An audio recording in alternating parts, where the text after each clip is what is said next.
And the countdown continues. I have 49 days until I start on the initial road trip with the van, and there's still lots left to do. This week we're tackling the rough-in of the plumbing, but first I need to clean up this pigsty. The workspace is all tidied up and we've got all of our components. Let's go over and create a list of all of the tasks we're trying to get done this week. First thing was clean the garage. Got that done. Next on the list is installing the shower. That'll come in a little bit. Install the water pump, which is this thing. Install the water heater. Build the water distro panel, which I'll go over in a little bit. Pre-run some wiring. There are a couple things. There are two things that I need to make sure that I run before I install the shower. They will go behind the shower so that they can get to the battery compartment, which in a Sprinter van is kind of in the driver's footwell a little bit. And then the other thing is I'll eventually need power for the diesel heater for the interior of the van that'll come later this fall when I feel like installing it. That will live under the passenger seat. So I need to make sure I have a wire that runs all the way over there so I don't have to cut more and more holes in the floor of the van. And then finally, once the water pump and the water heater are installed and this has been built out, I want to install it in the van because that will kind of guide where some more of the wiring decisions come. So that is kind of the plan for this week. It seems like a lot and not a lot all at the same time.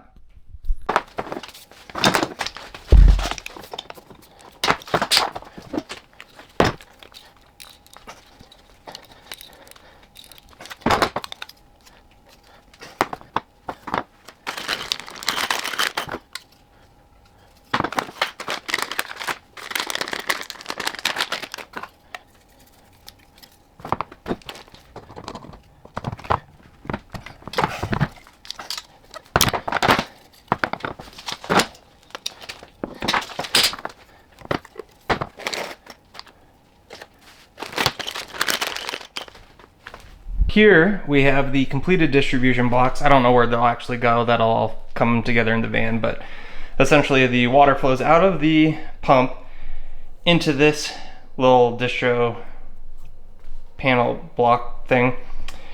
Up and to the back will be for cold water for the shower. Up here will go on a one of these tubes to the water heater. Right here will be to the sink, and then this one will be to the indoor shower. And then on this side, hot water out of the water heater comes in here, flows through here. This will be to the indoor shower. This one will be to the sink, and then this one is to the rear shower.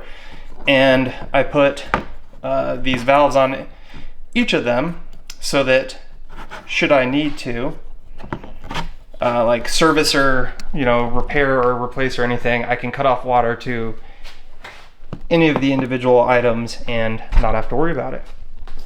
All right, so I think the last task for today is going to be that pre-wiring that I was telling you about.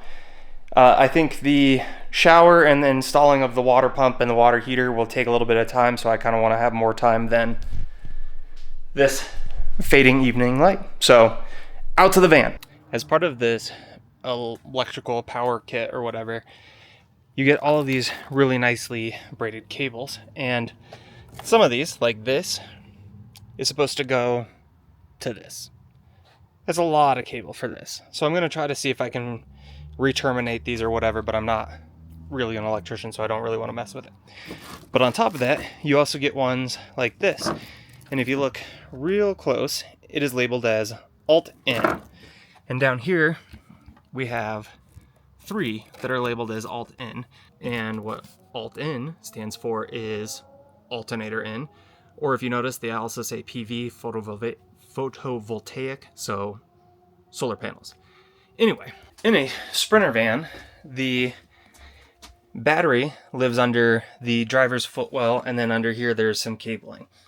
So to attach the alternator or battery to that system, I need to connect that cable to the battery. Now, a lot of people will drill a hole through the van, floor and go under and attach that way because there's a little place that you can sneak up. I am trying to cut as few holes in the van, especially the floor, as possible. So what I want to do is under my bed, I will have a little bridge, if you will, that will connect over here and I'll get all of my power across. So I want to run that cable all the way over behind the water,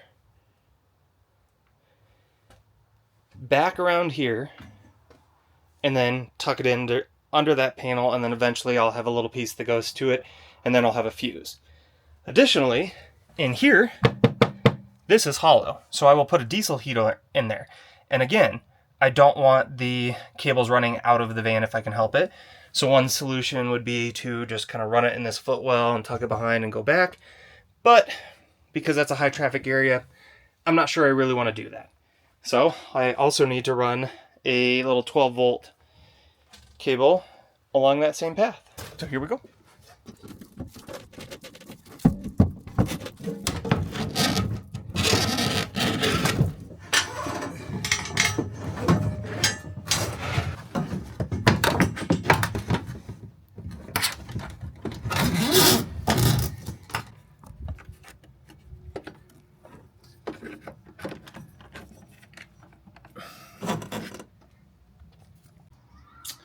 Unfortunately, the kit doesn't come with wires for the diesel heater, so I just got to cut some standard duplex marine grade wire and run it up there.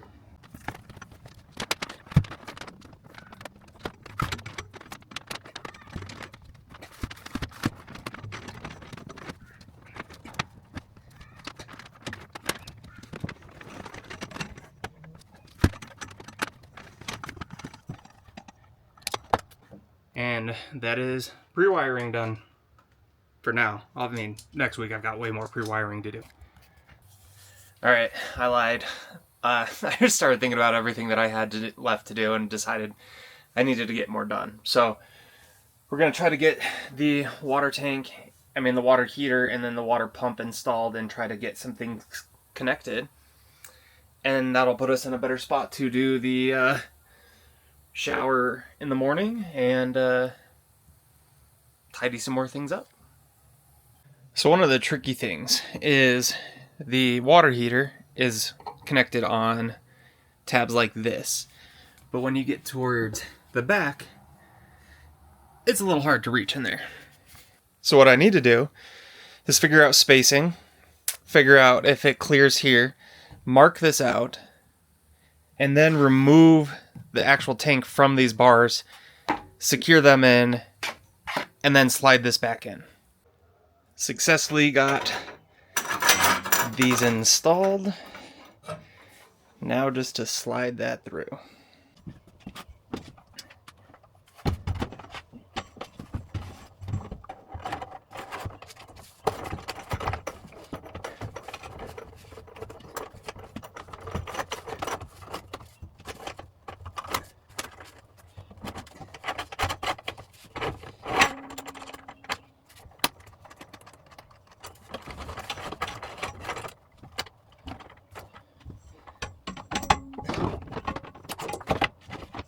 Didn't go too bad. I'm sure you got a lot of it. Alright, got that all tightened in, and now it's time to put this pump in. Then once this is in, we can kind of figure out the spacing here, and we can figure out the gap that I have to clear with PEX. Well, I had to rearrange some of this. I'm probably going to have the cold water laying down, and then the hot water being right here, and then getting it all to kind of tie into like this.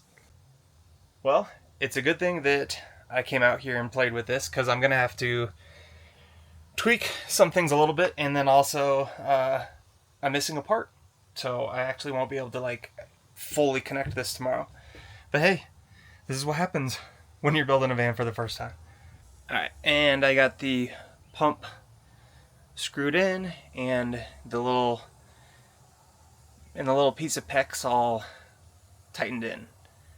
Now that I know I have to make a couple changes with the distro valve plates, probably gonna actually wait till tomorrow. All right, 48 days remaining until I leave, and we got some decent progress yesterday. Let's update the list. We can now say the water pump has been installed, the water heater has been installed, and we've done the pre-wiring. So the big task is to get the shower installed. So the plan is for the shower to go right here. If you remember from earlier in the series, I measured all this out, got it all planned, and it was awesome. Didn't account for that trim right there. Didn't account for this trim right here. So off camera, I just took a nice little Sawzall, cut it. I'm hoping this is wide enough.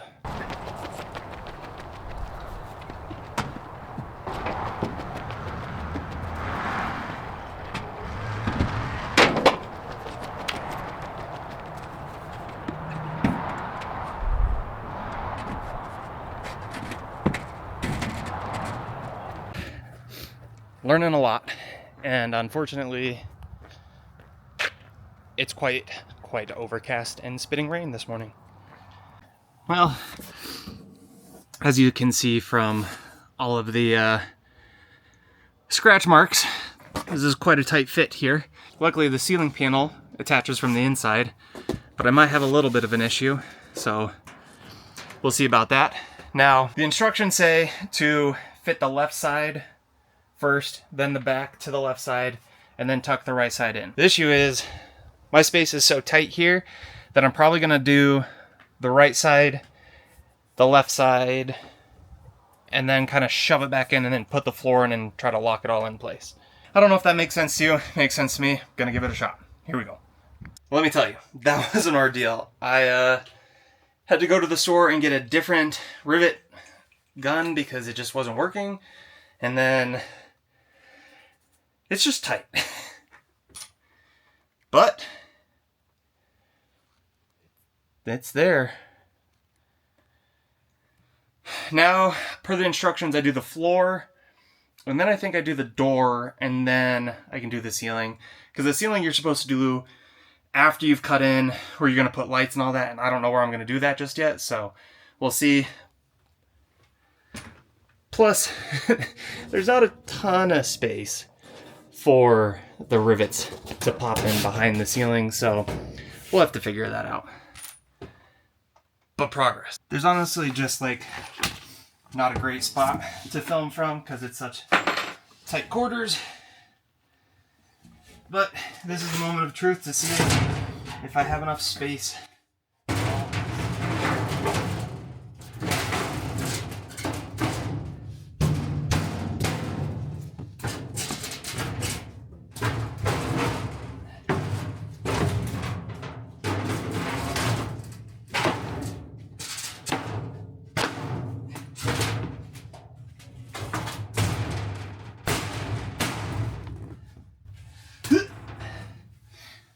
I don't know if the bang method is supposedly like approved or anything, but we're running with it.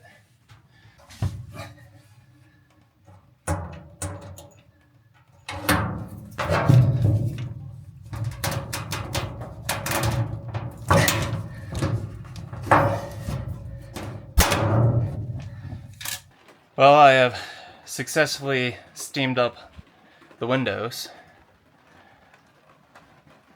But we've got a shower. All right, it's been like 2 days since I last talked because we got a ton of rain and then it snowed. Snow in May. You know, it really puts a damper on things. Anyway, I got this piece of wood installed because it just kind of needed to go in before everything else did. Goal for today: do the water manifolds. That's the word I was thinking of, and get them all hooked up. Since this isn't you know, truly plumbed yet, there's no holes, I'm just trying to measure a line to get close to that part, and then it'll do, you know, I'll figure out the attachment later. But I need to get the fridge in here to see what kind of clearance I have. And then also, right there, clearance gets a little tight with the water heater, so gotta verify that. The final piece is, once the manifolds are in right here, I will have a hard time attaching anything. So I got to pre-measure these and attach them outside.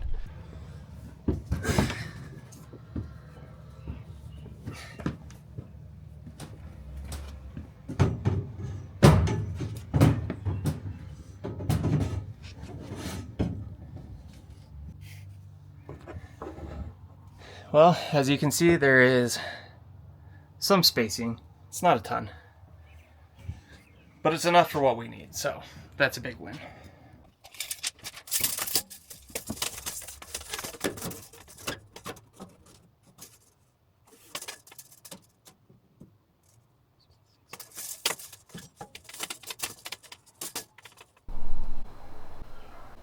Well, I'm gonna be honest.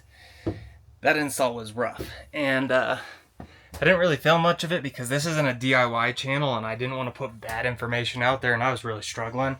Might have said some unsafe for YouTube words, so I'm just going to show you the end product and call this done. And see what I mean? Like, it's in there and it works, but like, it's not pretty. And I guess I should couch that. By works, I mean it all fits. I actually haven't put water through this whole system yet for two reasons.